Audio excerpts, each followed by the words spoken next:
श्री जीव गोपालको कृष्ण कीर्तन कानन तन परो प्रेमामृतांबनिधि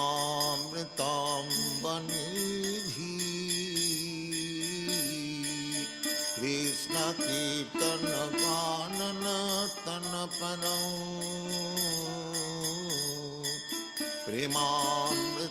प्रेमामृतांबनिधि कुजत कोकिल हंस संसार सुगण कीर्न मयूराकुले नाना रत्न निबद्ध मूल विटप श्रीयुक्त वृंदावने राधा कृष्ण महर्निशं प्रभजतौ जीवार्थदौ जौ बुधा वंदे रूप सनातन रघुजगं श्रीजीव गोपालकं कृष्ण कीर्तन गानन तन परं प्रेमामृतांबनिधि धीराधीर जनप्रियं प्रियकरं निर्मत्सरं पूजितं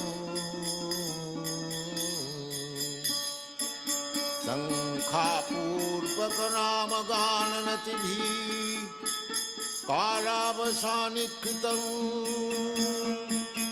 निद्राहार विहार कादि विदितं चत्तन्तौ दीनौ च जं शंखापूर्वक नाम गाननतिभिः कालावसानिकृतं निद्राहार विहार कादि विदितं चत्तन्तौ दीनौ च जं गोपी भावरसामृता दिलहरी कल्लोलमग्नौ नमो वंदे रूप सनातन रघुयुगं श्रीजीव गोपालकं कृष्ण कीर्तन गानन तन परं प्रेमामृतांबनिधि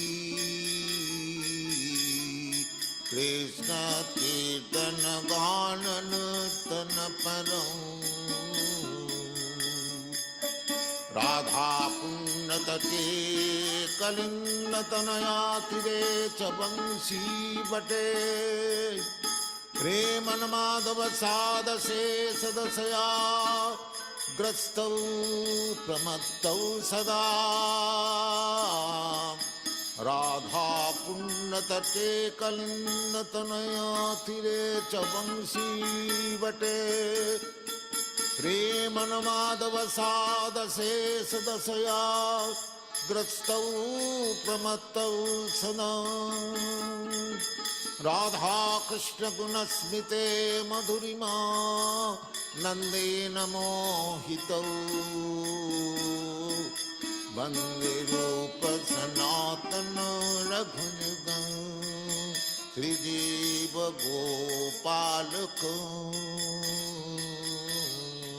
कृष्ण कीर्तन गानन तन परं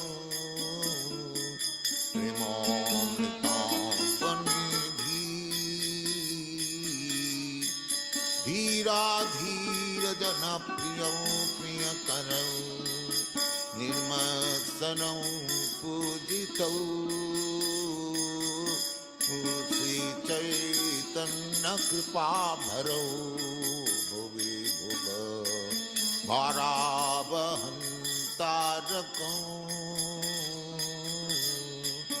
वंदे रूप सनातन रघुयुगं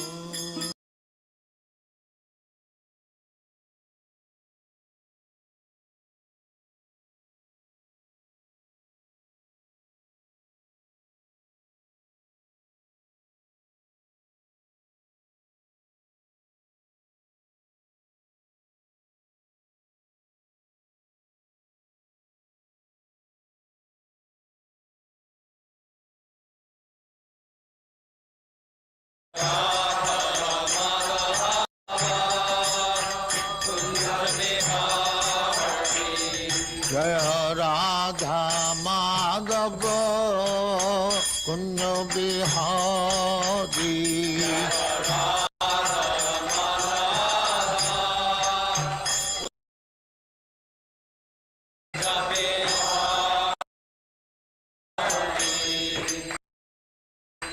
Jashodanandana Brajajana Ranjana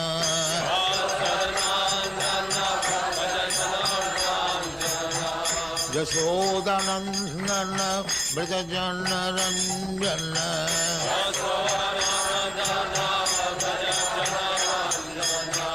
Jamuna Tira Banachari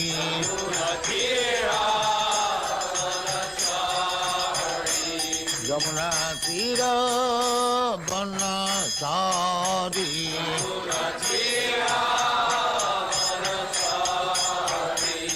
Jaya Radha Madhava Kunja Bihari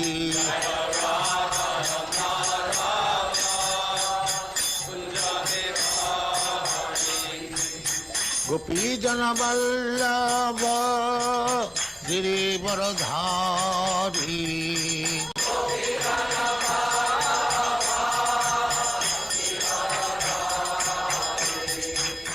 Gopi Jana Vallabha Girivaradhari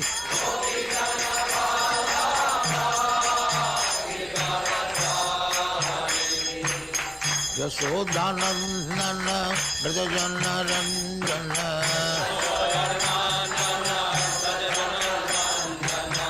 Yashodanandana Brajajana Ranjana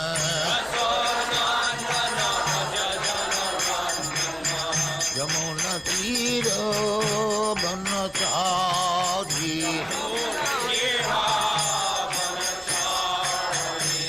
Yamuna Tira Banachari Jaya Radha Madhava Kunja Bihari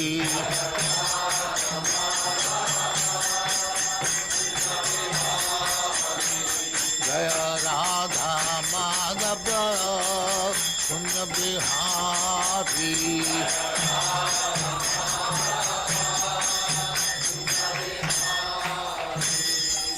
Jaya Musvatma Mansa Paribhrajagacharya Sattva Smadhati Siddhanta Saraswati Goswami Bhagavad Ki Jai Ananta Kodi Vaishnava Ki Jai Ramacharya Shri Haridas Thakur Ki Jai Prem Se Kaho Sri Krishna Chaitanya Prabhu Nityananda Shri Advaita Gadadhar Shivasadi Gaur Bhaktivinoda Ki Jai Shri Radha Krishna Bhog Gopinath Sam Khund Radha Khund Girivardhan Ki Jai Vrindavan Dham Ki Jai Navadvip Dham Ki Jai Ganga Mai की जाए जमुना माई की जाए गुरु द्वारका धाम की जाए स्वामी तो भक्तबिंद की जाए और ग्लोरी टू देयर सिमर और glory to their simmer thank you very much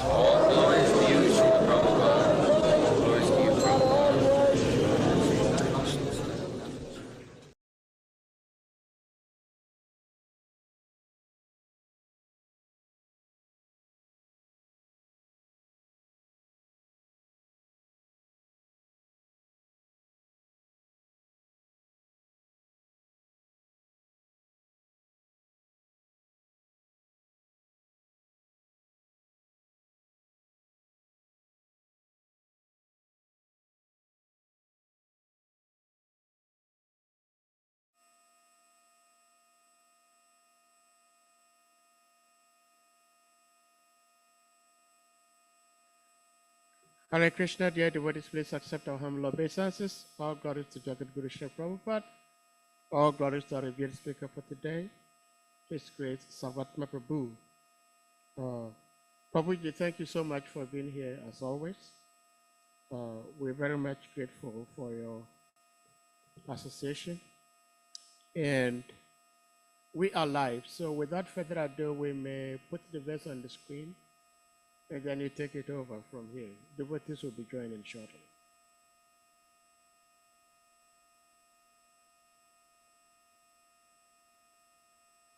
Hare Krishna.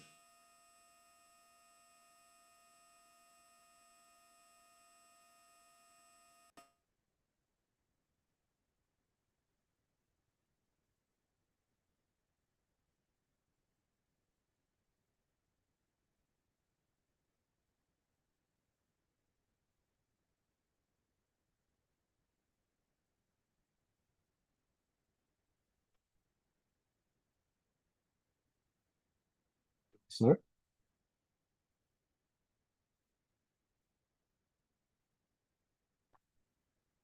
Hare Prabhu, shall we start?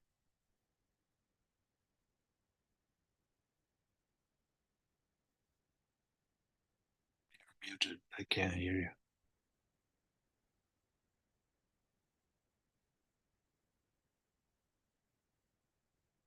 Sahadev, can you hear me? Sahadev, you're muted, so I can't hear you. Yeah, can you hear me now? Yes. Okay, good. So, Yeah, I was shall saying, yeah, we will begin. okay. Tavadvayam dravina deha surin mitam shokas priha paribhavo vipulas chaluba tavanmametya sadavagraharti mulam Yavannate Nikrim Abhayam Pravrinita Loka. We'll just skip the synonyms and go straight to the verse, translation and purport by His Divine Grace, Srila Prabhupada. O my Lord, the people of the world are embarrassed by all material anxieties. They are always afraid. They always... Wait, this is not the verse that you gave me. Oh, yes. You have 5. Correct. Yes. Sorry. This is ahead of That's all right. good catch. Thank you. Long night. I'm sorry. So sorry. All right.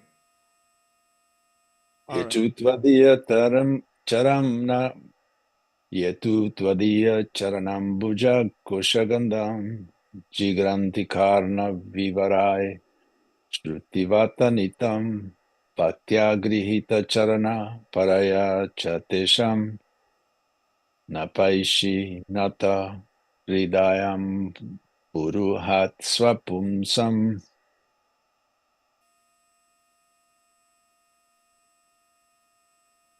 Translation and purport by His Divine Grace Srila Prabhupada. O my Lord, persons who smell the aroma of your lotus feet, carried by the air of Vedic sound through the holes of the ears, accept your devotional service. For them, you're never separated from the lotus of their hearts.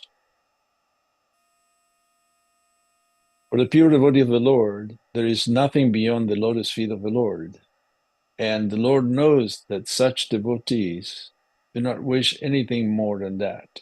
The word "to" specifically establishes this fact. The Lord also does not wish to be separated from the lotus hearts of those pure devotees. That is a transcendental relationship between the pure devotees and the personality of Godhead, because the Lord does not wish to separate himself from the hearts of such pure devotees. It is understood that they are specifically dearer than the impersonalists. The relationship of the pure devotees with the Lord develops because of devotional service to the Lord on the authentic basis of Vedic authority. Such pure devotees are not mundane sentimentalists, but are factually realists because their activities are supported by the Vedic authorities who have given oral reception to the facts mentioned in the Vedic literatures. The word paraya is very significant. Para bhakti, or spontaneous love of God, is the basis of an intimate relationship with the Lord. This highest stage of relationship with the Lord can be attained simply by hearing about Him, His name, form, quality, etc., from authentic sources like Bhagavad Gita and Srimad Bhagavatam, recited by pure, unalloyed devotees of the Lord. Om Jnana Timirandasya Gyananjana Shalakaya Chaksurmilitam Jena Tasmai Shri Gurave Namaha Mukam Karoti Vachalam Pangum Langayate Girim Yat Kripa Tamaham Vande Shri Gurun Dinataranam Paramananda Madhavam Shri Chaitanyam Ishwaram Vanchakalpatarubhyascha Kripa Sindhuvya Cha Patitanam Pavanavyo Vaishnavavyo Namo Namaha. So, I'm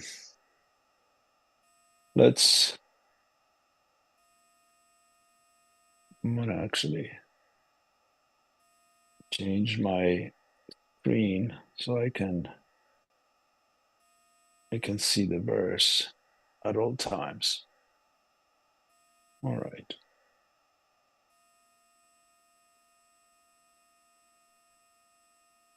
So the verse indicates several things. Oh my Lord, persons who smell the aroma of your lotus feet carried by the air of Vedic sound through the whole of their ears, accept your devotional service. For them, you are never separated from a lotus of their hearts. So you may say, the lotus of their hearts is really, the heart is not shaped like a lotus. So is everything else a metaphor? But we hear in the story of the Kumaras going to visit Lord Vishnu that actually just by the smell, by the scent of the Lord, the scent of Tulsi emanating from his lotus feet, they became transfixed and transformed into devotees. So most people have smelly feet, but the Lord has a fantastic aroma. Matter of fact, his scent is the combination of aguru and musk. Aguru is um, aguru is based. There is an oil called oud, O-U-D, which is cultivated mostly somewhere in one of the Stan countries, Tajikistan and Azerbaijan, and one of those in Saudi Arabia too.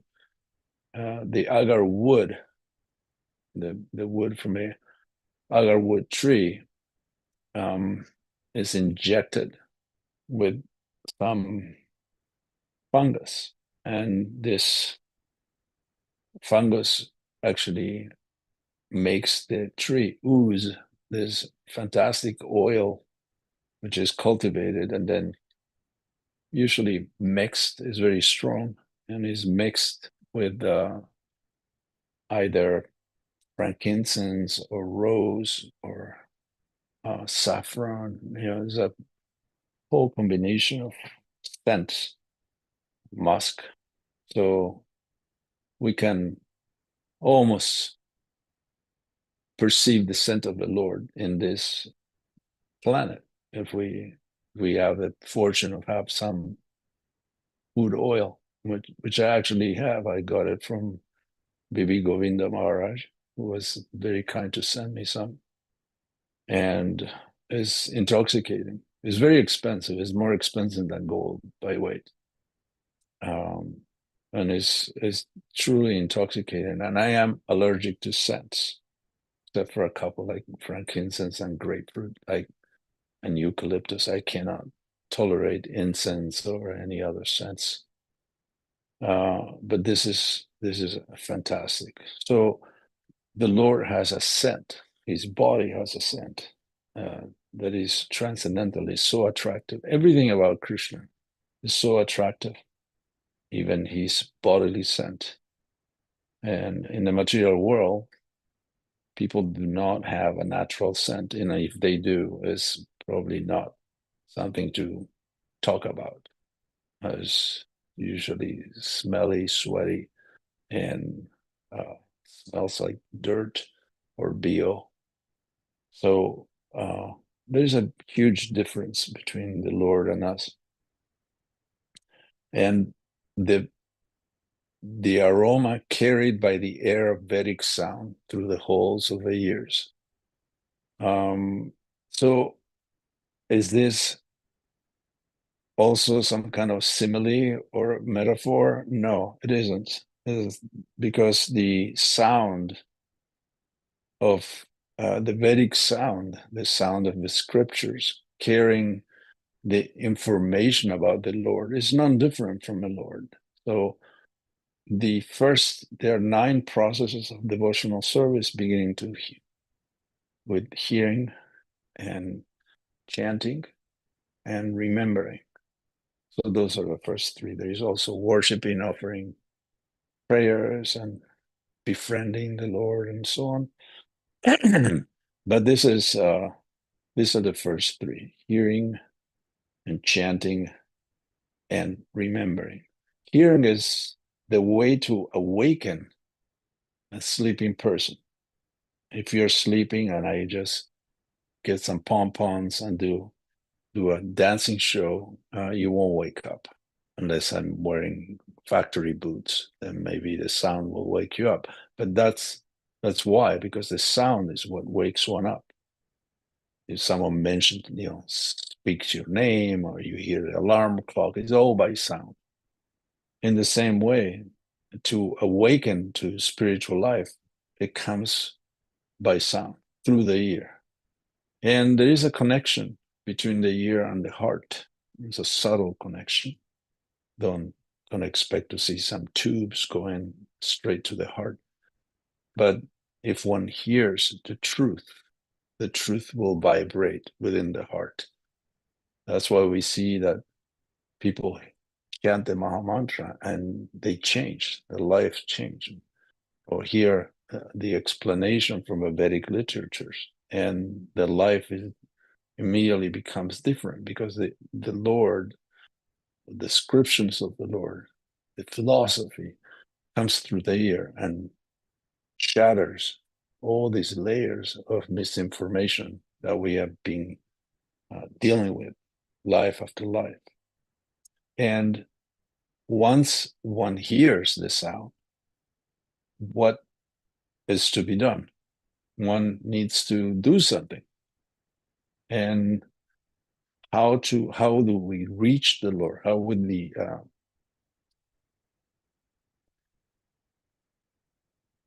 what do we have to offer? And it's devotional service. Devotional service is the only means to achieve the Lord's grace. Because by devotional service, Krishna is conquered and overwhelmed, as the Satyavrata Muni song Damodarastakam tells us. Conquered and overwhelmed. This seems highly unlikely, that Krishna, being Atmarama, self-sufficient, and Swarat, fully independent, will be conquered by anything. He's the most powerful, he's the smartest, he's always enjoying bliss, but there is something that is his, I don't know, weak point. I don't think we can call it like that. It's the love of his devotees. And this is actually shown by devotional service. There is a story of Narada Muni going to, I think it was I don't know if it was a king or some kind of yogi. I can't recall. And they asked, maybe it was an ascetic, could have been. Anyway, you can correct me if you know the story better than me. When he saw Narada Muni, he said, where are you going? And Narada Muni said, I'm going to see the Lord. And he said, oh, can you please ask him I mean, I don't need really to know, but how many lifetimes um, are going to be until I go back to Godhead? And but really, I know this is the last one. So just can you confirm that for me? Narada Muni agreed, and then he saw a cobbler, a shoemaker, which is considered kind of a dirty profession.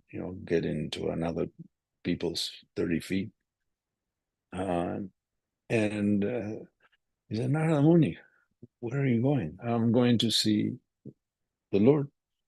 Oh, can you please ask him how many lifetimes I'm gonna have to live until I go back to God? And I know it's gonna be a very long time, probably millions. And Narada Muni said, sure. So when he came back, he told the when actually Narada Muni told the cobbler that he was going to see the Lord, he said, "Oh, you're so fortunate. That's just so wonderful." And then when Narada Muni came back after asking Lord Vishnu about this gentleman, came back with the answer. He told the ascetic or the king, whatever he was. So the ascetic, so that's it, right? He confirmed. He said, no, you will have many thousands of lifetimes left. And no, that couldn't be. He didn't accept, didn't agree with that. And to the cobbler, he said, this is your last life. Oh, the Lord is so sweet, so generous. I don't deserve it. So this is the attitude of a devotee. The devotee is not proud, shouldn't be proud, thinking, oh, I'm so advanced. I'm so advanced. I'm making so much progress. I'm sure I'm already spiritualized, and I know pretty much everything. But the devotee is humble. Itikshava karunika suridam sarvam. So this is a devotee is tolerant and humble and doesn't is a friend of all living entities. He doesn't expect anything. Just depends on the mercy of Krishna.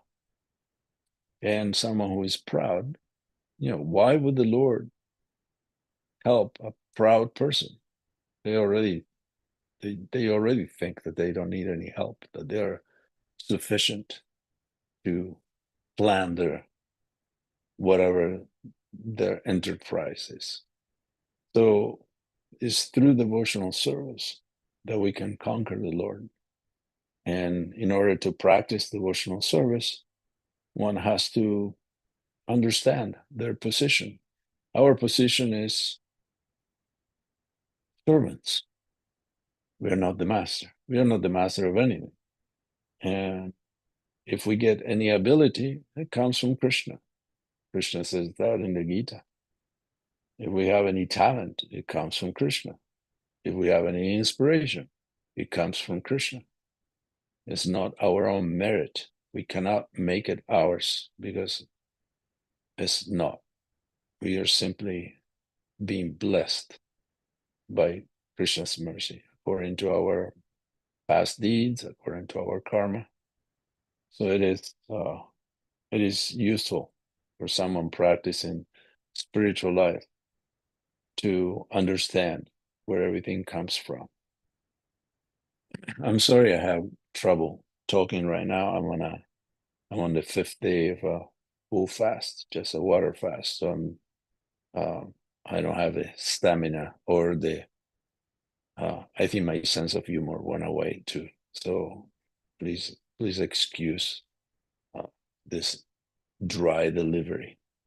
So one has to be conscious. Like, for example, since I'm only drinking water, I took advantage of every time I drink some water, I think Krishna says, I'm the taste of water. So every time I drink water, I think of Krishna. This is Krishna's. This is Krishna. Taste. The taste of water is Krishna. So I have an opportunity to remember Krishna. And this is crucial because at the time of death, if we didn't practice, we're not ready. We're not ready. So one has to practice. One may say, well, yeah, I have to chant rounds. I have to chant 16 rounds minimum. But, I find that 4 rounds is enough. I mean, other sampradayas, other societies, they say that you just be chant 4 rounds. That's enough. Well, practice is the way to become successful at anything. I used to be a semi-pro table tennis player, and I read a book by a professional table tennis player from England that he said that the minimum to become a steady, good player is that you spend 10,000 hours practicing. 10,000 hours is actually years. It's not a couple weeks. And I found it to be true because inferior players, they react, or they make mistakes, or they use the remedial factor, like they try to do whatever they do best. They try to accommodate themselves for their forehand because they have a stronger forehand. But a player that has practiced for many years is not thinking of that, is thinking of strategy. What's the other person's weak point? And how can I disguise my shots, and et cetera, et cetera. So this is a lot more advanced than that's just reacting to the ball coming to one. In the same way, it's not like we think, okay, death is going to come in a long time, so I don't have to worry about it. I will just react because, whatever. If I'm sick, then I will start chanting. Then I will, if I don't see Krishna, I don't have pictures of Krishna, I don't have deities, so I don't go to the temple. So when the time of death comes, then I put a poster of Krishna right in front of the bed. Or I don't have to fast here and there because at the time of death, usually advanced devotees, they stop eating. So if you haven't tried practicing fasting, it's very difficult to do that, not think of food all day. And if you haven't experienced pain, then you won't be able to tolerate the pain. Prabhupada said that at the time of death, the body temperature goes up quite a bit to 107 degrees. And the respiratory and other functions go haywire. The mucus goes up and down, and one gets tremendous pain. So how are you going to call for Krishna if you haven't practiced before? So this is very important. And devotional service means you do things for Krishna's pleasure from your heart, not perfunctorily. Not that you wave some incense and some flowers in front of the altar because you have to, or because people can see that you're a devotee by doing that. No, it is a much more complex process. Goes much deeper. You have to act have the conviction. If you don't read the scriptures, then you don't have the knowledge. It just is a superficial performance. Like sometimes, and sorry to criticize people like that, but I go to kirtans. I've been doing kirtan myself for a very long time. And at a certain point, I decided that I wasn't doing the right service. The right service is to actually become a conduit for Krishna's name that is non-different from Krishna. So how can I do it? If I want to present myself, I want to interfere with the sound of Krishna's name.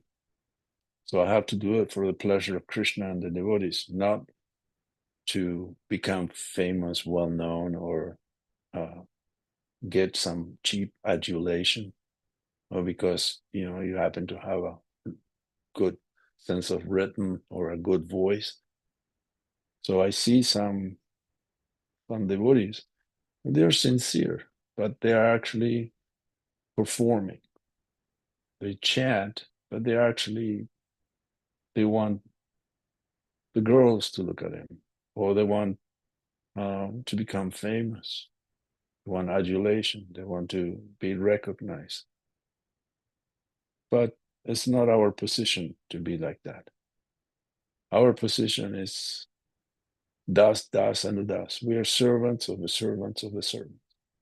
So there is no point in putting yourself in first place. You have to put Krishna in the center because he belongs there. We do not. We do not. You may think that all these things like adoration, worship, distinction, fame, following, that will make you happy. But it's actually not. It's a burden because it's unnatural.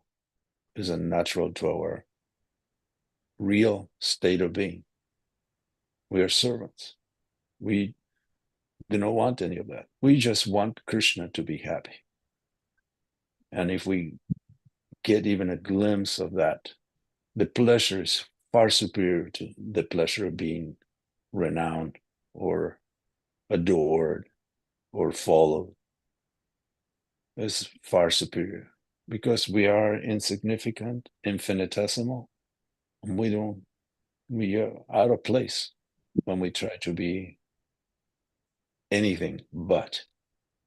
There's actually a great pleasure in being insignificant. Highly recommended. It's not humiliating, like maybe some people may think, because in the material world, to be insignificant or a servant is demeaning. It's a pretty humiliating thing. But to be insignificant in the spiritual world, because the spiritual world is a reflection, it's a perverted reflection. The material world is a perverted reflection of the spiritual world. Things that seem bad and wrong and ugly here are actually very desirable in the spiritual world. Things work very differently there. So we should be conscious of this fact, that the center of attention is Krishna in the spiritual world. And in the material world, the center of attention is ourselves. So we have to switch that if we want to live in the spiritual world, even while in this mortal frame, achieve that type of consciousness. If we take ourselves, remove ourselves from the equation where we put ourselves in first place, we have to enjoy the fact of being servant, which is difficult. We have to enjoy the fact of being insignificant, which is also very difficult. We have to accept the position of not number one, not number two, not number 108,000 either in the spiritual world.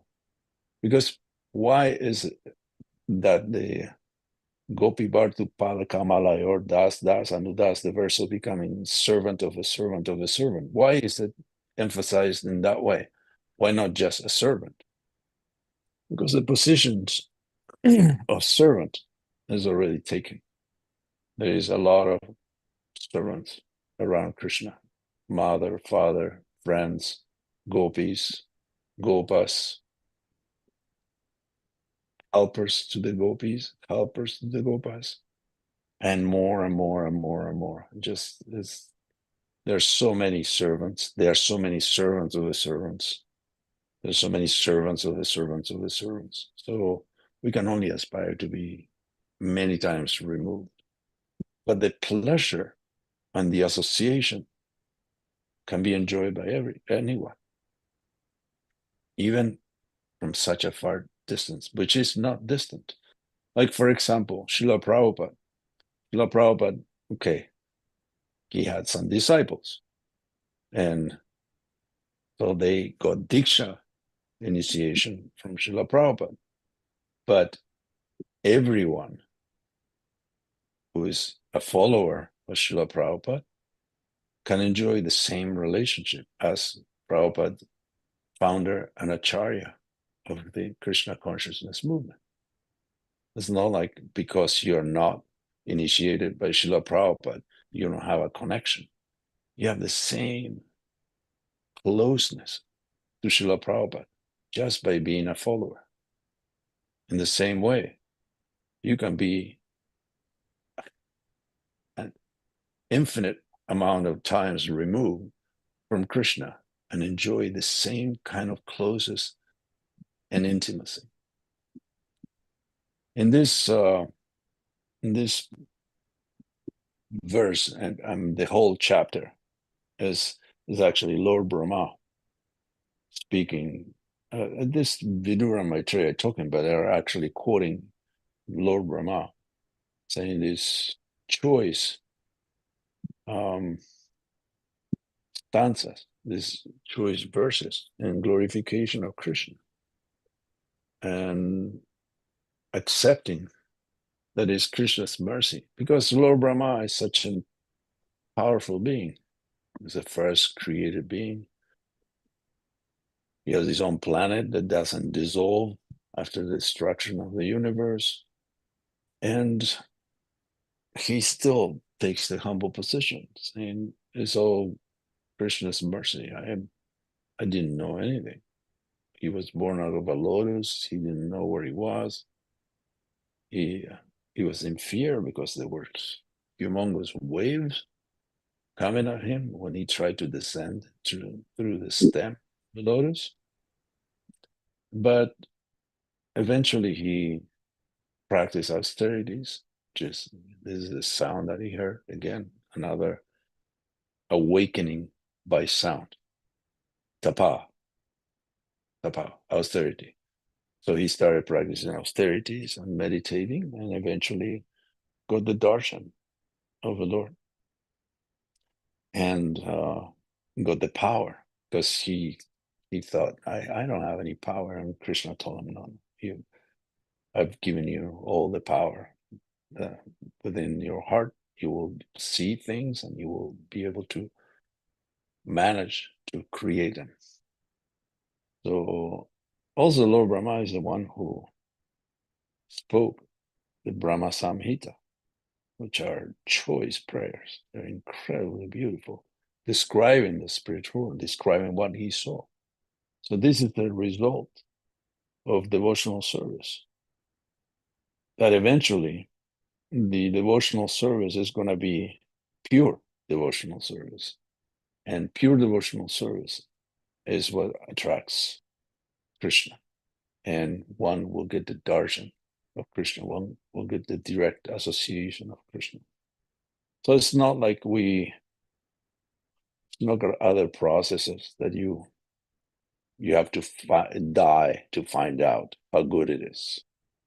And meanwhile you just go through your routine and suffer and enjoy like everybody else. No, this process is called by Krishna Susukam Kartum Avyayam. This is joyfully performed.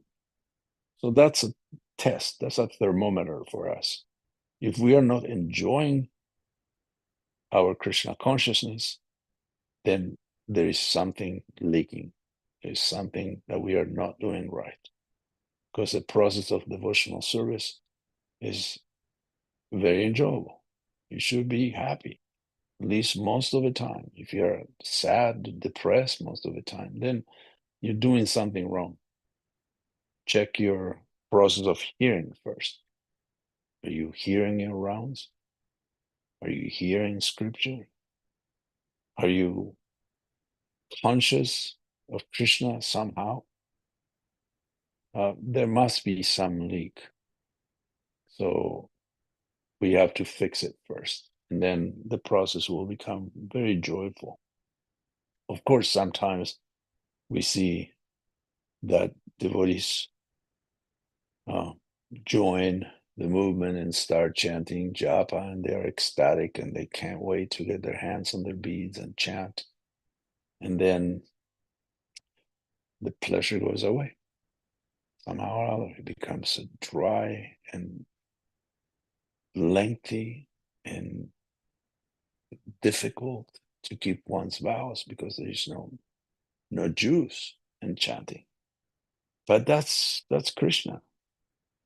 Krishna is actually making it sure that you actually want him by taking the pleasure out of it. So, okay, what's the deal? You want pleasure, you want me. Then when you actually cross over that bump, then the pleasure comes back again. And then he may take it away again because he needs to make you strong. He needs to know that you actually want Krishna regardless. Just like the last verse of the Shiksasana spoken by Lord Chaitanya. It says, you may embrace him, you may hug me, you may reject me, you may do anything to me. That doesn't change the fact that you're my worshipable Lord. Doesn't matter what you do to me. That steady devotion is the ticket back to Godhead. Not like a flash in the pan, like, look at me. I chant beautifully, and I took sannyas, and I give wonderful lectures, and I'm adored by my fans. And, well, how long are you going to run with that? Eventually, you may find out that you're a fiasco, that you're a fake. You may not. So let's not count on the temporary nature of things in this world. So we should only seek the pleasure of Krishna, because that is connected to us directly. If you give Krishna pleasure, just like Krishna is in the heart of the devotees, pure devotees, are in the heart of Krishna. So if you're looking to give pleasure to Krishna, the pleasure will come back very high. Anything coming from Krishna, it becomes very high, very valuable.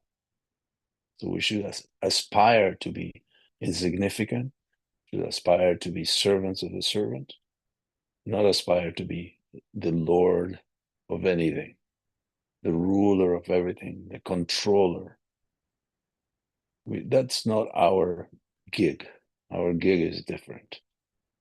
And sometimes we have to become very strong.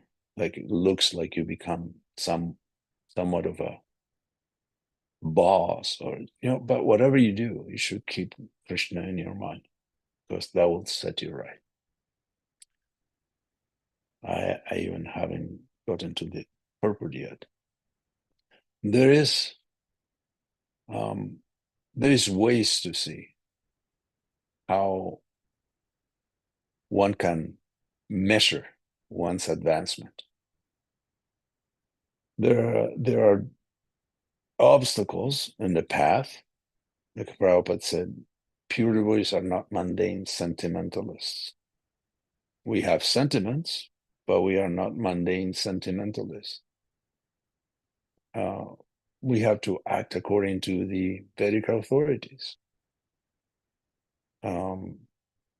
Of course, there are many instructions in the Vedic literature, and we have to select what is proper, what is not for us, not for our situation, and also differentiate between basic notions and details.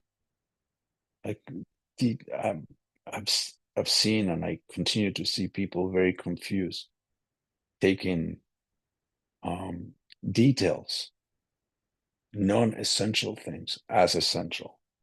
So they become sentimentally attached and even fanatical about. We should actually practice real bhakti, which is devoid of all these superfluous things. And when we become spontaneously attracted to Krishna, this is, or parabhakti, this is the incentive and the basis of an intimate relationship with Krishna. And how can we get there? We just hear about Krishna, about his name, form, quality from the scriptures, the authorized scriptures. Bhagavad Gita, Srimad Bhagavatam, and Chaitanya Charitamrita. These are some of the books that Prabhupada gave us. Nectar of Devotion, Nectar of Instruction, Upanishad. Every book has a way to get you to the same place. There is a verse from the Bhagavatam in the 11th canto that shows, the verse is 11:249, and the verse goes like this. And I want to talk about this subject because it's important, because nowadays I see that people are very concerned about themselves. They need self-care, they need their space, they need their, so many demands about, yes, I will practice devotional service, but I need this and that. So the translation goes, within the material world, one's material body is always subject to birth and decay. Similarly, the life air, prana, is harassed by hunger and thirst. The mind is always anxious. The intelligence hankers for that which cannot be obtained. And all of the senses are ultimately exhausted by constant struggle in the material nature. A person who is not bewildered by the inevitable miseries of material existence and who remains aloof from them simply by remembering the lotus feet of the Supreme Personality is to be considered Bhagavat Pradhan, the foremost devotee of the Lord. Now, in the purport, there is a very interesting comment by Madhvacharya himself that explains why certain problems come about. Srila Madhvacharya has given an elaborate description of the process by which material miseries arise. When a conditioned soul of demonic mentality, and I should make a clarification here, a conditioned soul of demonic mentality means someone who puts himself before Krishna. So it could be any of us. When a conditioned soul of demonic mentality identifies himself with a gross material body, he undergoes miseries of constant drowsiness and unquenchable sexual desires that burn all mental peace and serenity to ash. When a demonic person identifies himself with prana, the life air, he suffers from hunger, and by identifying himself with the mind, he suffers panic, fear, and hankering that ends in disappointment. When he identifies himself with intelligence, he suffers profound existential bitterness and frustration deep within his heart. When he identifies himself with the false ego, he feels inferiority, thinking, I am so low. And when he identifies himself with the process of consciousness, he is haunted by memories of the past. When a demon tries to impose himself as the ruler of all living beings, all of these miseries expand simultaneously. According to Sripad Madhvacharya, sinful life is the demonic standard for happiness, etc., etc. So I think, thank you for posting the verse so everybody can see. I think this is very instructive from Lord Brahma, telling us, please become attached to the lotus feet of the Lord, one way or another. One should take this, and it's not just an opinion, it's an authorized opinion, which makes it truth.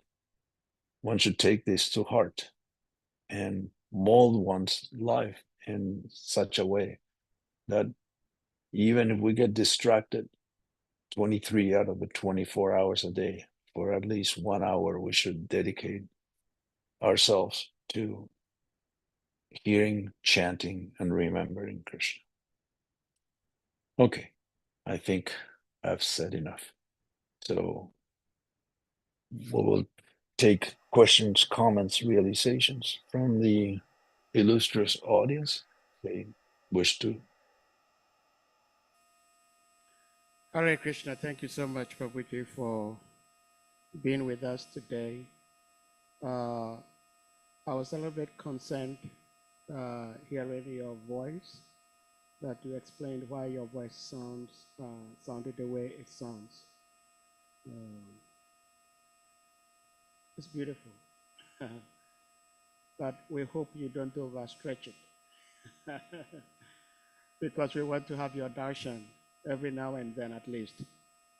It's just a few days, Prabhu, and it's for medical purposes. So I'm feeling very enthusiastic about it, even if the energy is not there, because it's working out quite well. No, that's beautiful. Nice to hear. Dear devotees, if anyone may have questions, comments, reflections, realizations on this topic, theme, you want to ask or share, please indicate using the hand emoji or your physical hand. His Grace Srimad Varacharya Prabhu, please you may unmute.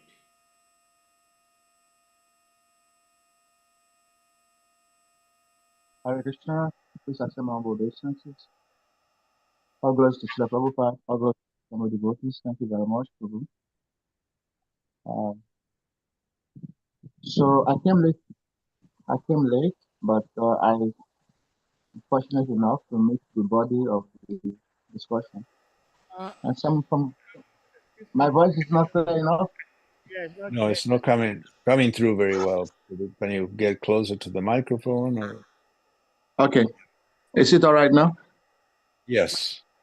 Okay, thanks. So I was saying that I came late for in the middle of the discussion, but I'm fortunate enough to at least get the essential points in the body of the development. So, Prabhu, you said some few things. When I came in, what I heard was about how devotees should not desire to become famous. And then you went on to say that there are various ways to measure our advancement, but you did not explain those various ways, because I already had a question about that. And when I heard you say there are various ways to measure our advancement, I was eager to hear, but you did not develop that aspect. Otherwise, my question was going to be, what are the indices of success in preaching?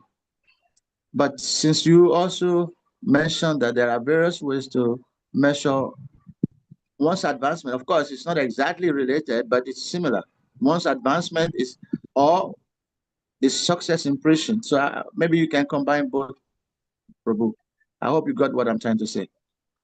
Hare Krishna. Yes, I heard you well, Prabhu. It's a good question. If you're not happy, you're not making advancement. That is, there's something ailing your Krishna consciousness. There's something wrong. If advanced devotees don't want your association, you're not making really real advancement. If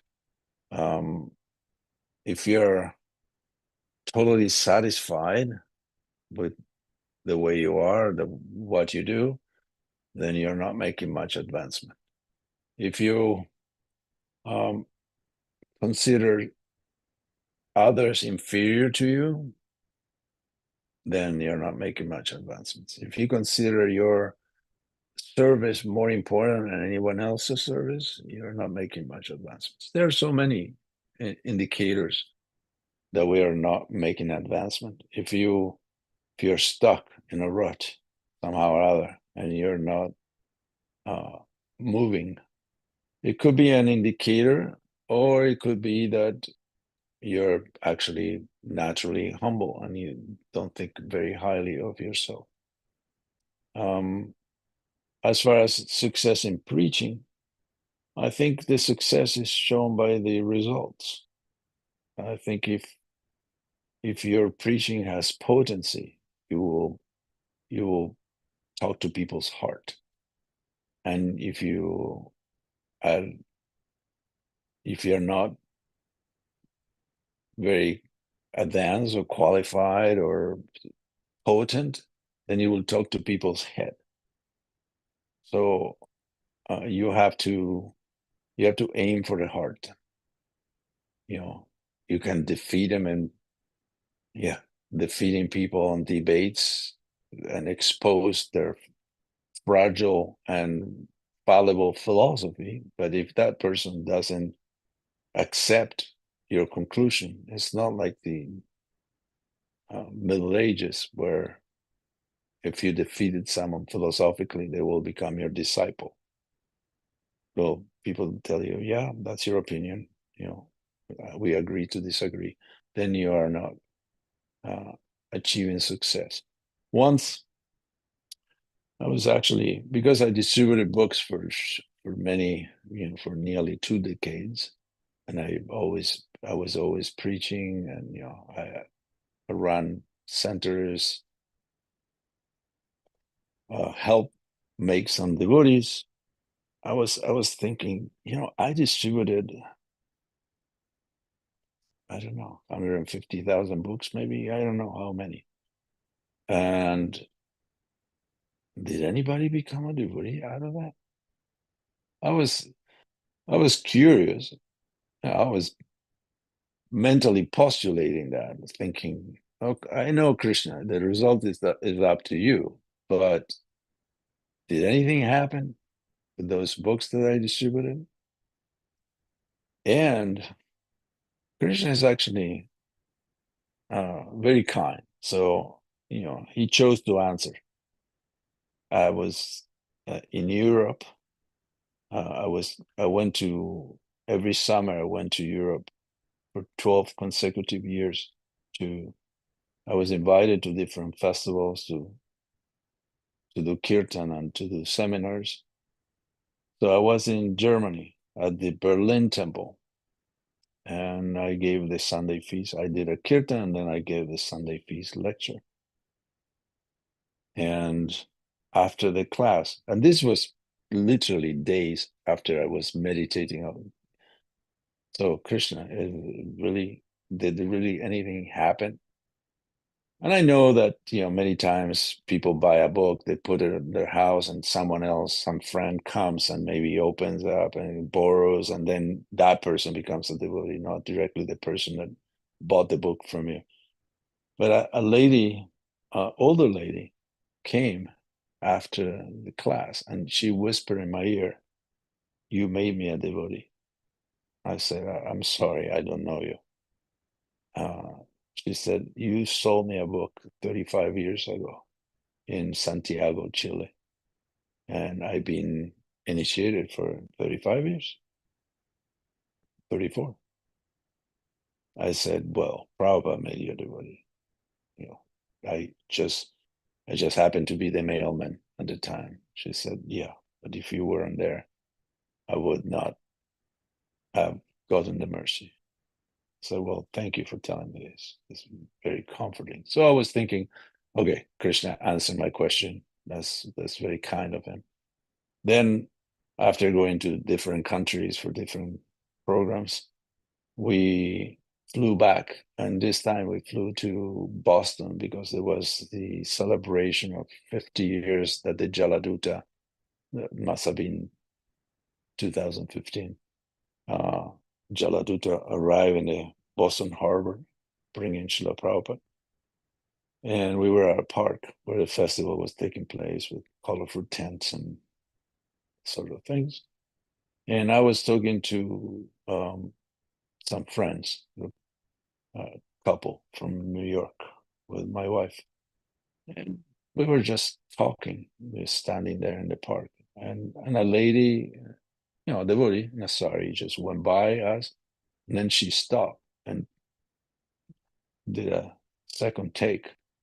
And she came and asked me, are you Sarvatma? I said, what? Yeah. Yeah. You sold me a book, made me a devotee 25 years ago. I said, I don't know you. She said, well, we only met once for about 5 minutes. And how do you know it was me? She said, you signed the book for me at the Boston airport, Logan's airport. You signed the book inside. It was a Bhagavatam 2:1. And yeah, I became a devotee. I've been initiated for 24 years. So thank you. I said, thank you. I'm just so glad. So I told Krishna, okay, enough. I got it. Thank you. Thank you. That was very nice. I don't need any more aggrandizement, like thinking I'm great. I'm such a great devotee. So this is actually proof, really, and not because of me, but it's a proof that your preaching goes a long way when you actually convince others to become Vaishnavas. Yeah, actually, basically, at this point, I think my spiritual life depends on the people that I help come to Krishna consciousness. And I am not very good, even though I run centers and I had bhakta programs and so on, and I had Sankirtan teams and all that stuff. I'm not very good at holding hands, you know, nurturing people all the way through the process. I think I consider myself the spiritual AAA guy. You know, I come with a jumper cables and a gallon of gas and get you started, and good luck to you. You know, find someone who can actually take care of you. Now, not very nurturing, but even when I finished high school, I had no intentions of going to college. I struggle going through high school, and even elementary school. I asked my parents if I could drop out. I was bored to tears, and but my parents insisted that I do a battery of tests to show my proclivities, my tendencies. You know, what I was good at, or what was I inclined to do, at least so if I wanted to pursue a career or go to college, I will know how to direct myself with a little more direction. So I did that for 2 weeks. It was actually literally daily tests of personality and intelligence and this and that, aptitude. And the result came out that all my focus is on persuasion. Everything is. So I should be doing TV or radio, advertisement, commercials, selling, something like that. So I used those tendencies to convince others to join Krishna consciousness. And sometimes it worked, sometimes it didn't. Most of the time, it definitely didn't, but sometimes it did work. So I think even if you're not like that, I'm going to give you a different example. Varahaji, my wife was very shy, very, very shy. She's a nice, very good devotee, but she's extremely shy. So there was, before we were married, we were friends. So it was a book distribution day, like the World Book Distribution Day. So I put a little pressure on her and told her, you should go out and distribute books. This is World Book Distribution Day. And I basically made her cry. She was suffering because talking to people is that she didn't know. It was like torture for her. But anyway, she went out, and I said, "And you don't come back until you empty your bag of books." So I was very mean to her, and she married me. So that shows you her character, not mine. And she approached a guy, and the guy said, "I'm an atheist. I have no interest in religious literature."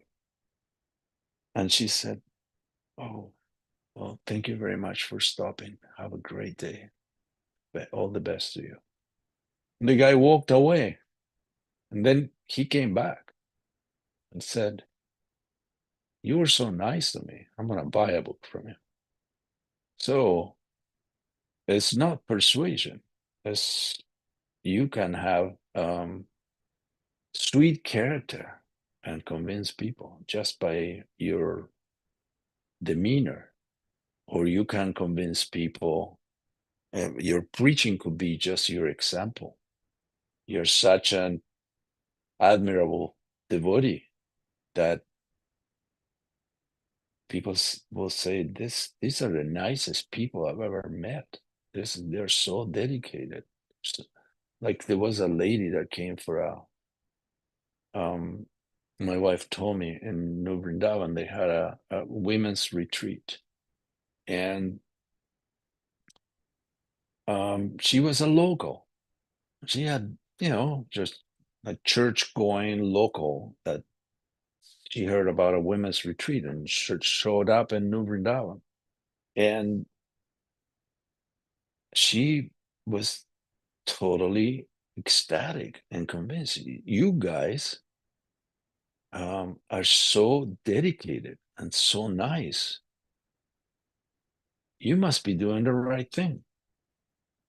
You must be worshiping the real God. I don't know how else I can explain this. So there are many ways to preach, but by example is the best. And by persuasion is probably the lowest. And that's where I stand. But by example, by showing your character, your determination, that will actually create waves of enthusiasm among even people who have zero interest. Sometimes it is just prasadam.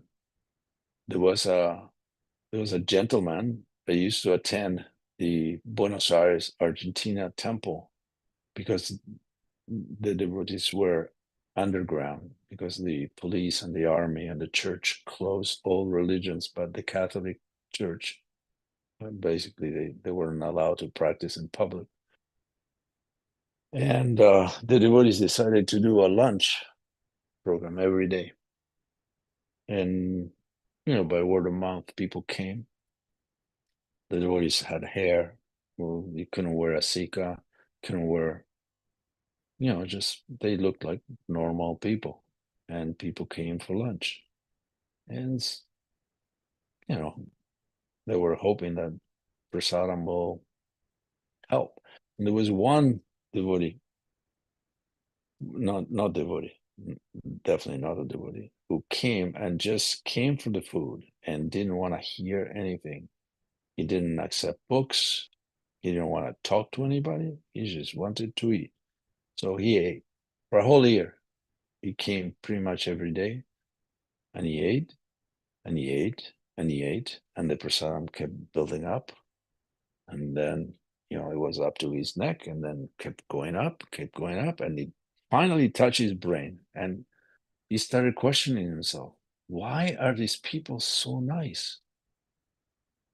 Why am I being so ridiculously aloof and mean to people who are actually so nice? So he started inquiring. He started basically prasadam got to his brain. So he started asking questions. He became a devotee. It took a year. And nobody talked to him before.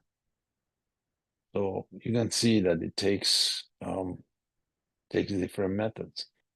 For example, sometimes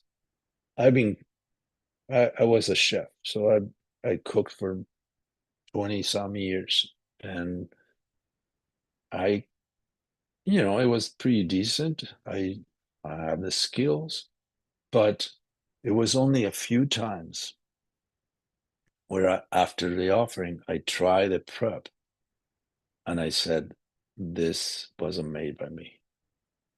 This is far above my pay grade. I don't have this kind of skills. But actually, for some reason, Krishna Radharani accepted the offering, and it was of a different quality, completely different quality. So this is a transformation. So we should always aspire to offer with love. So Krishna reciprocates by sending something extraordinary that people will be convinced. Once I was in Vrindavan. At that time, Mahanidhi Swami was living at the Radha Damodar temple. We were friends, so I used to go visit him pretty much every day. And one day I came and he said, Sarvatma, you have to try this. So he gave me a little samosa and a sweet bowl. I said, okay, And when I tried it, it was life-changing experience. It was incredible. Everything was incredible about it. I don't know how to express it. It's the best thing I've ever had. And I said, who made this?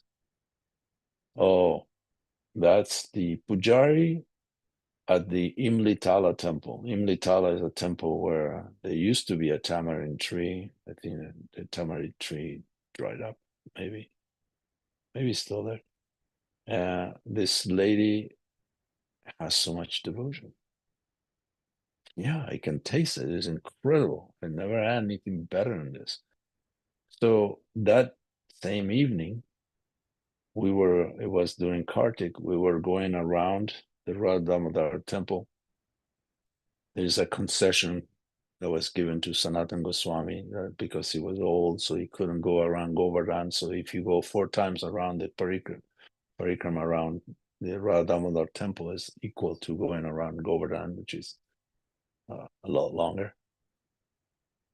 And we were going around and around, and then Mahanidhi Swami said, let's stop here. I want you to see the expressions of the people, because it was full of people coming. And I was so touched. I mean, everybody that came and they were doing parikram, they were so happy. They had so much fervor. You could see it in their eyes. You can see it in their face. It was like, that was the life. I was thinking, oh, I'm so far from that. And then all of a sudden, a little old lady came to us and paid obeisances in front of us. And I didn't know who she was. And Manidhi Swami hit the floor, so did I. And she told me, this is the Pujari, Adim Litala, is the person I made. She was extraordinary. I can't remember her name, but she made such an impression. I never forgot it. And the prasaram, I still have it, dancing in my consciousness. Like, this is what I should aspire to be, not just a fancy gourmet chef, just to make something that will actually force Krishna to accept it and reciprocate with me. That was it. So as far as preaching, I think there are many ways to preach.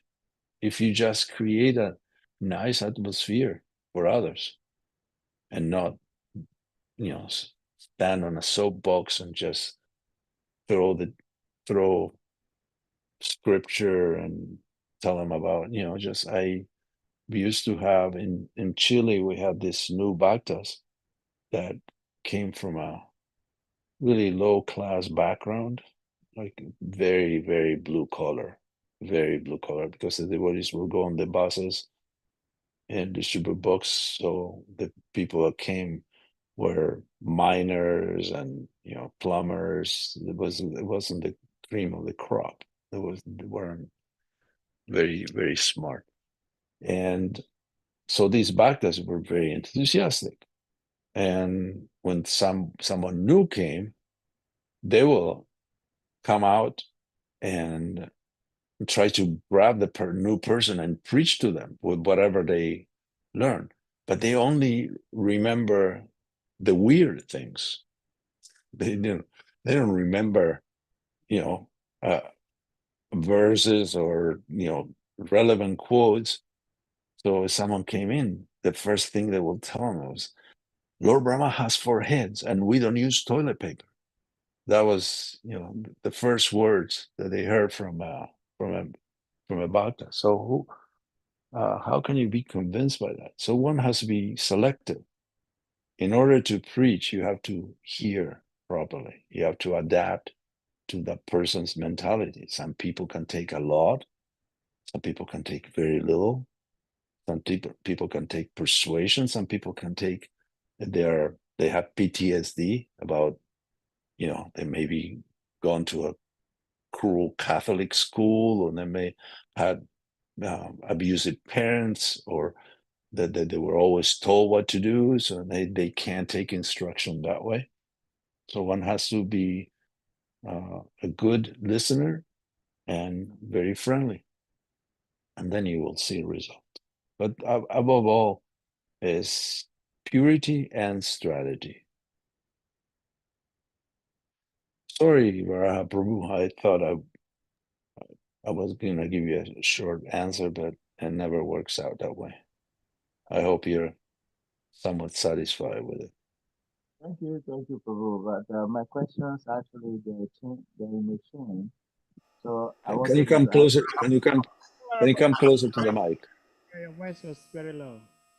1 minute. 1 minute.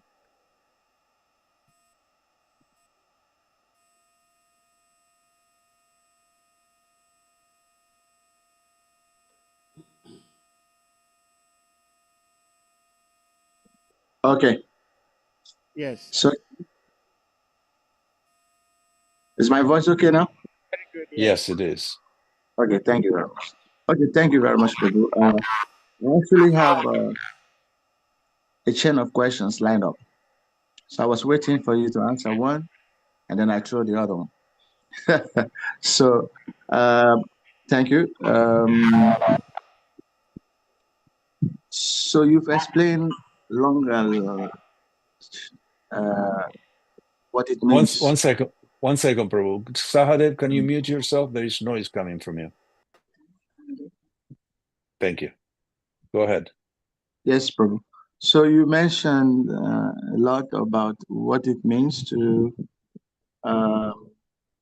first the measure of advancement, and I love all those statements about how to measure advancement. Not of course I'll try to remember them all. I don't want to take much time. Yeah, but they're nice ones. Especially if we're not happy we're not advancing, and many other things like that. Yeah, I love that. Thank you. So now about the how how to know if our operation is successful. Also, thank you. The examples you have given, they are wonderful examples. Now, where I have a little problem is that when a devotee happens to touch the heart of so many people, and I'm going to be specific here. Gopal Prabhu, the disciple of Radhanath Maharaj, and using your last statement, preaching is purity and strategy. So this devotee, whether purity is there or not, but he has wonderful strategy. He's always in dhoti and tilak. Everyone knows he's a Hare Krishna devotee, Hare Krishna monk. And he has touched the hearts of thousands of people. And he has become famous by preaching. But he has also drawn criticism from ISKCON leaders who address him with very unkind words. So it begs the question, what do we really, I mean, at whom do we want to place, Krishna or some people? Because I never felt very happy hearing this devotee being criticized. Because we could see the result, like you said, we can see the result. So many people hearts have been touched, thousands and thousands. So when we hear that, we should not aspire to be famous. But no, this guy does not aspire to be famous, but he's preaching and he's using a strategy and he's touching people's hearts. But then some of ISKCON leaders have not been very kind to him in their criticism, not at all. So it makes us to start wondering what are the yardsticks or the indices of preaching, of successful preaching in Krishna consciousness. That's one of the reasons why I asked the question. So first, I want to hear your comment on that before I give my last question. Thank you. If you become famous as a preacher, that's not a bad thing. It's not something, if you want to be famous and use preaching as a tool to become famous, that's one thing. But if you become famous by preaching, that's a great thing. As far as criticism, people criticize Prabhupada. People criticize Lord Chaitanya. Criticism is unavoidable. You're in the material world. If you go to prison and you expect everybody to be well behaved, you got it wrong, brother. You got it wrong. This is the prison, and most people are poorly behaved. The fact of being a leader doesn't make you advanced by default. I've seen people in positions of leadership. I mean, I've been around for a while. I've seen, and I still see people in position of leadership that they are not qualified to run an ice cream cart. That's a Sorry. so I don't trust that just the fact that you're a leader or you have a danda or you're a GBC or anything will give you the power to be even a nice person. I've seen I've seen leaders that resemble Mussolini more than resemble Prabhupada. So what's you asking about a yardstick? Yes, people. Prabhupada said, "The dogs may bark, but the caravan will pass." So this is the idea that when you actually put yourself in a position of notoriety, and I say that in a kind way, not in a demeaning way, then you will definitely have people slinging mud at you. It's inevitable. because we are in the material world due to envy, and envy spreads like wildfire. You envy Krishna, and then you envy others, and then you envy more, and then just it never ends, never ends. And envy, in its pure form, means malice. You don't want this. These people that are criticizing this Gopal Prabhu, which I don't know, they probably want to be him. That's Wait, yeah. the reason why they criticize, because why couldn't it be me? So this is envy. This is just envy. So ignore him, keep going. Just don't be sad about it. And there's always there's always detractors. There's always people who want you to fail, right? What is the Olympics about? It's about one guy that wins every type of competition. In a 100-meter dash race, there's 8 people running. One guy guys win. One guy wins. And what are the other 7 thinking? Why couldn't it be me? Right? Because Yeah. yeah, even if you get a silver or a bronze medal, that's not good enough. I should get the gold. So this is the material world. Everybody wants to win, and everybody wants the winner to fail. So get used to it. We wish good luck to Gopal Prabhu. Hopefully he's not altered or affected by this undue criticism. And I look for good association. I don't look for titles. I don't care where is it coming from. It can be someone that seems totally irrelevant, insignificant, modest. For example, when I came to Gitanagari, I've been here for 4 years.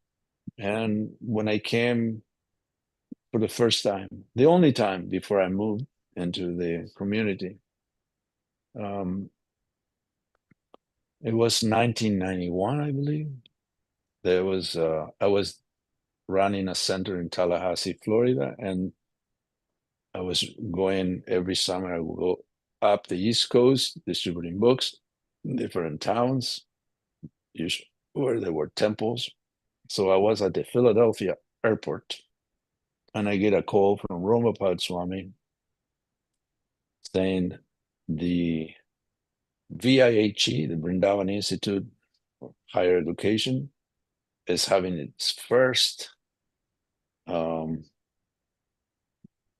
event in America.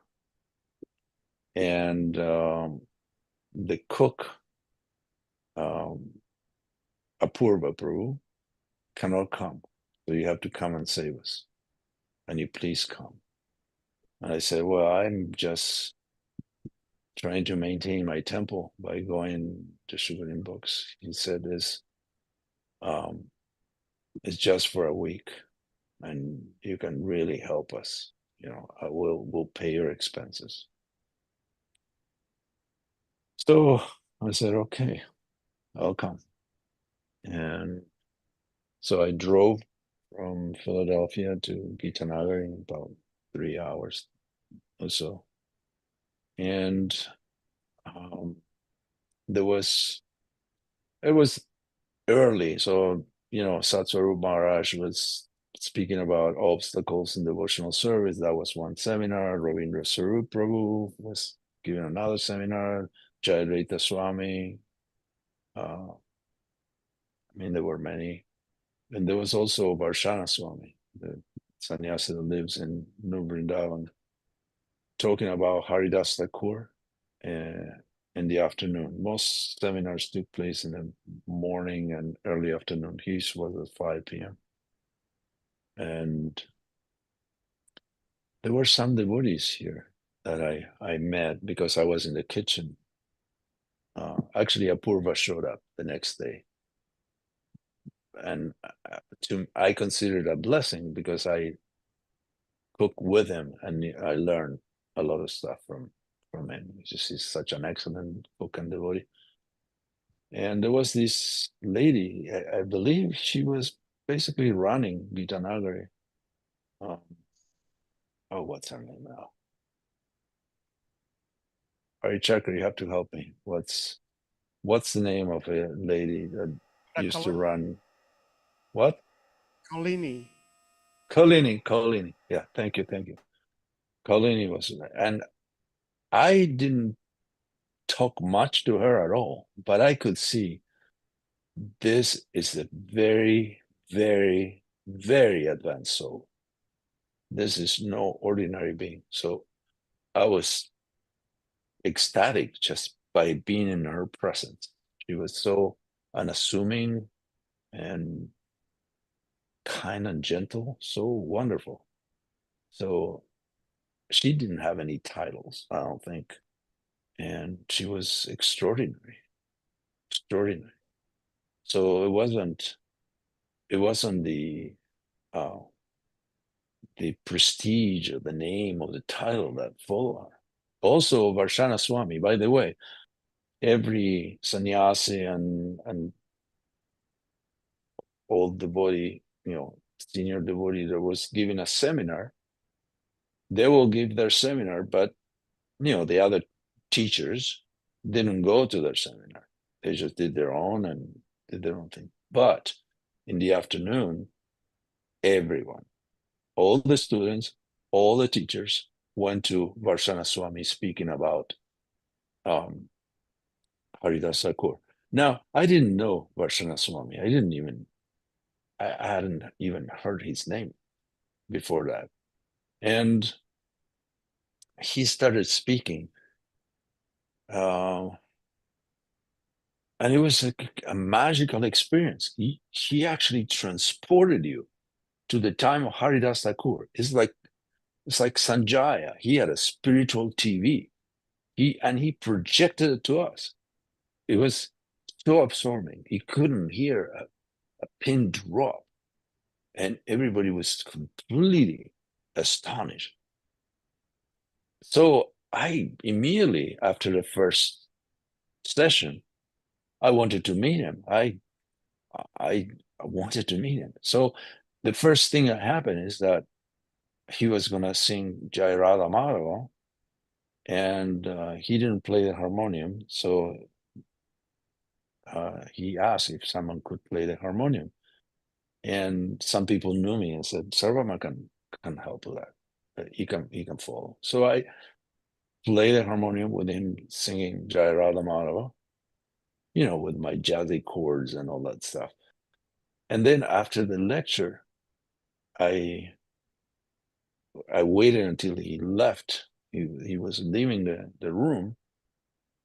And I said, Maharaj, I have a question for you. He said, I have a question for you too.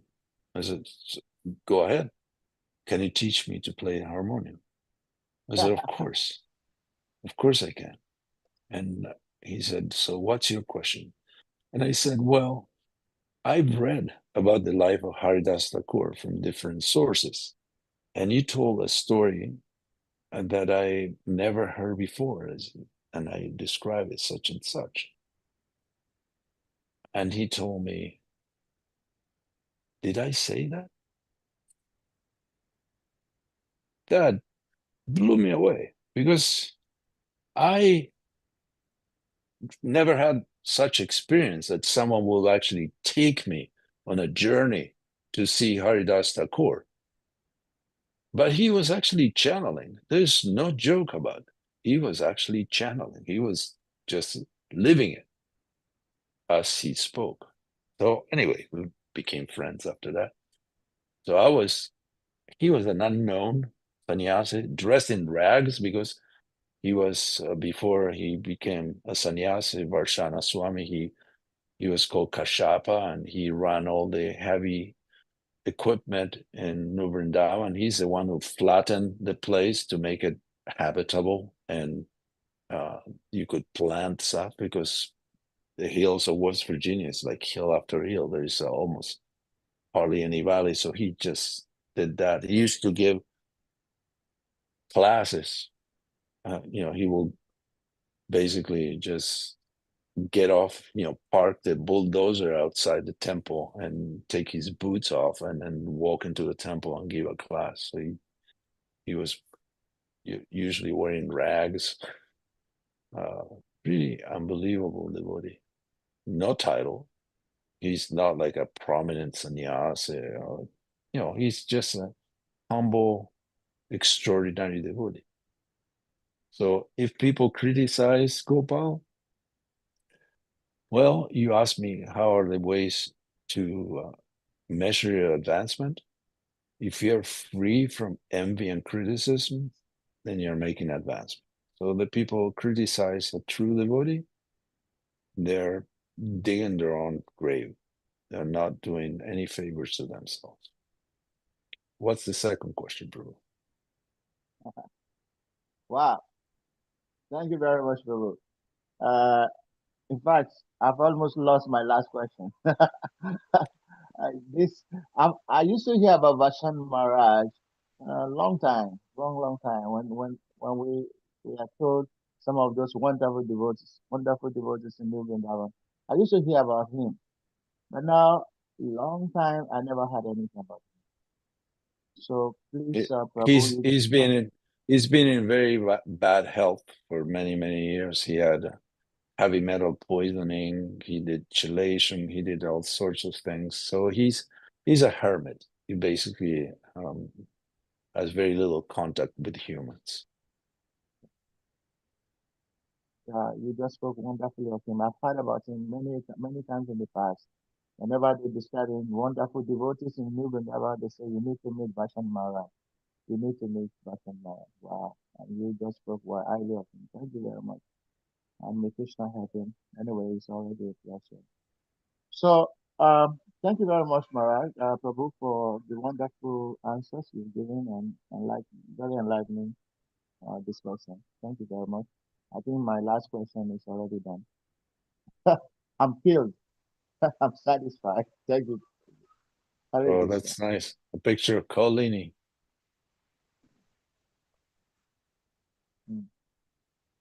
Such a saint. Such a saint. Yeah, it's much better than see my ugly mug. Well, Prabhuji, thank you so much. Saying some few things. If Prabhu, if you permit me, like I will say something more about Mother Kalini. Yes, please. You may go ahead. But you need to mute yourself, Sahadev. There is noise coming from your end. I will. Yeah. Go ahead, Hari Chakra Prabhu. Mother Kalini. Oh, Mother Kalini. They say it takes a pure devotee to know a pure devotee. But I know I'm nowhere. I'm not even close to a devotee. But I can boldly put my hand on my chest and declare Mother Kalini that she was a pure devotee. Oh, without a doubt. Without a doubt. Without a doubt. If she is not a pure devotee, then I don't understand. I can never believe who else is a pure devotee. She single-handedly will milk all the cows. And anytime she has more than enough milk, she will call us from our houses and say, hey, I have so many milk. We have so many milk in Gitana. Come. And Mother Kalini will make punya and give everybody. And when she shops, she goes to a place and she gets something very cheap. Mother Kalini will call my wife and say, hey, Yashoda, come. I've seen a new place. And she will personally drive you there to go shopping with you. I mean, there is nothing. I mean, when we say we are not these bodies, that woman was living practically to demonstrate that she is not this body.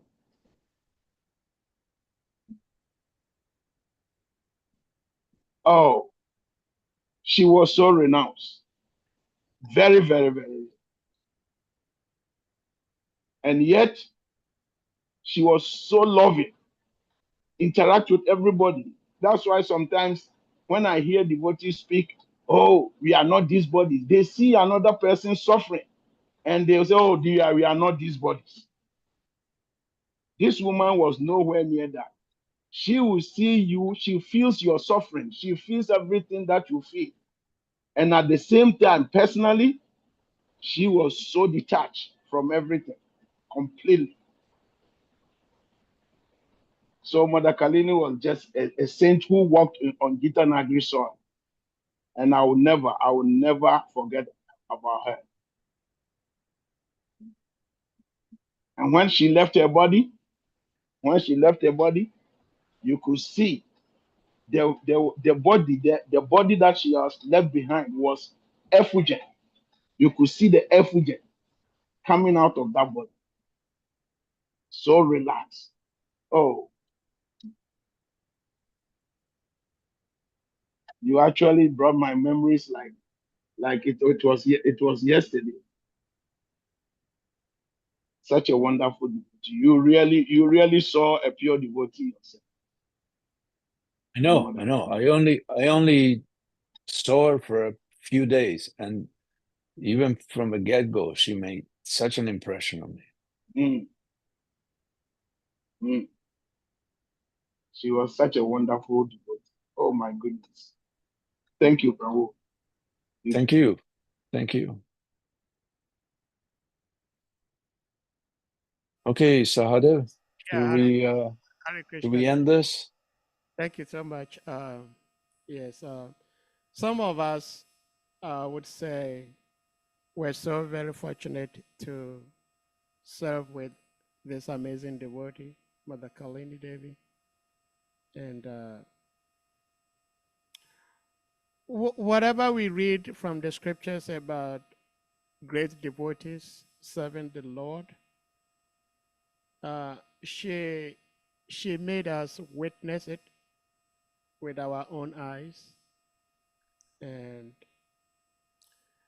well, it's impossible to describe, but all I can say is that Guru Krishna was so kind with us that we were able to associate with this devotee.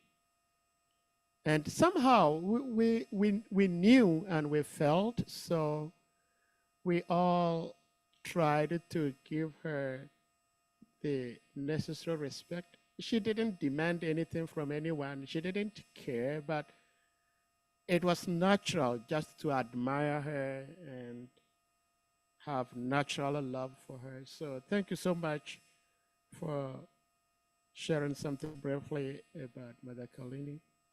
And I think we may have to let you go. Thank you. Yeah, Thank you. As I think that the torture will stop here yes. if I'm let go. Yeah. We have to. Dear devotees, we humbly and respectfully please ask you. Thank you. Thank you, Prabhu, again for giving me a chance. I see Jagannath Pandit on the altar. I see Jagannath Pandit on the altar. Yes.